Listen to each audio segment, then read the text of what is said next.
কথাটা আমাদের শুনতে হয়েছিল যে কি তোমরা লেসবিয়ানদের নিয়ে কাজ করো, তোমরা লেসবিয়ান দেখেছো?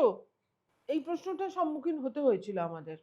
বলা হলো যে হ্যাঁ, তোমরাও মেয়ে, আমরাও মেয়ে, তোমাদের উপরেও ভায়োলেন্স হচ্ছে, আমাদের উপরেও ভায়োলেন্স হচ্ছে, আমরা ভায়োলেন্স দিয়ে কমিউনিকেট করছি।